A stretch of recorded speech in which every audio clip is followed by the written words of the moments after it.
Salut! Hier encore, un de nos clients me faisait la remarque que comme le PTFE glisse bien, il doit sûrement ne pas s'user. Pour l'aider à dissocier ces deux phénomènes que sont le glissement et l'usure, j'ai repris mon exemple favori, celui du savon. Le savon glisse très bien, mais il s'use aussi très vite. Vous vous demandez pourquoi cette anecdote? Vous l'avez sûrement déjà compris à travers le titre. Dans l'épisode précédent, nous abordions le compoundage du PTFE. Nous allons aujourd'hui vous initier au principe des systèmes tribologiques. Question légitime, quel est le lien entre ces deux phénomènes? C'est ce que vous découvrirez après le générique.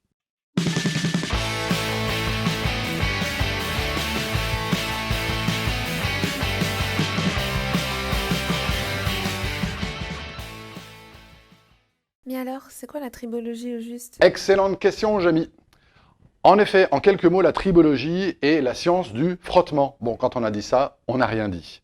Comme l'explique Futura Science, lorsqu'on se lave les mains, qu'on craque une allumette ou qu'on freine en voiture, tous ces phénomènes font intervenir les lois du frottement. En effet, dès que deux surfaces en contact sont mises en mouvement, il se crée une force qui s'oppose à celle du mouvement, une force de frottement. Pour aller un peu plus loin que cette simple définition, il est important de bien comprendre tous les phénomènes qui interviennent dans un système tribologique. Et ils sont nombreux. Comme vous le voyez à l'écran, le type de matière des pièces et contre-pièces, leur état de surface ou rugosité, la vitesse et la pression entre ces pièces, la température ambiante et l'auto-échauffement, et enfin la lubrification des surfaces en contact, tels sont les critères agissant sur ce système tribologique. Bon, jusqu'ici, nous n'avons toujours pas parlé du PTFE. Ne vous inquiétez pas, ça arrive. Un tiers des applications de la matière centrale de notre groupe, le PTFE, implique un mouvement, donc un frottement. Les deux autres tiers sont couverts par l'étanchéité et la protection chimique et électrique. Et là, vous le voyez venir le lien?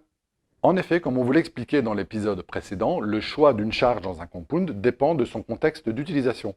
Un système tribologique est par essence un contexte d'application. Donc, la connaissance des paramètres d'utilisation couplée à celle des charges de compoundage et de leur impact sur le PTFE, telles sont les conditions sine qua non d'un développement réussi. Cela vous paraît encore trop théorique? Laissez-moi vous donner un exemple concret. Voici deux applications utilisant du PTFE dans des contextes très différents. Ici, une vanne, un robinet et ses sièges. Là, un compresseur industriel et son pack étanchéité. Dans les deux cas, le PTFE doit assurer glissement et étanchéité. Dans le cas de la vanne, le PTFE vierge est suffisant pour cette application à faible vitesse, faible pression, lubrifié par l'eau et à température ambiante. Dans le cas du compresseur industriel, les compounds mis en œuvre sont très complexes. Ils doivent en effet répondre à des vitesses et des pressions très élevées, de l'auto-échauffement et dans certains cas être en présence de gaz extrêmement fuyants comme l'hydrogène. Clairement, ces deux systèmes tribologiques sont très différents et nécessitent des solutions distinctes. Et ceci n'est qu'un exemple parmi tant d'autres. Les déclinaisons sont multiples. Le point important dans tout cela est le suivant. La probabilité qu'une solution développée dans un cas spécifique puisse se transposer à un autre contexte est faible, voire très faible.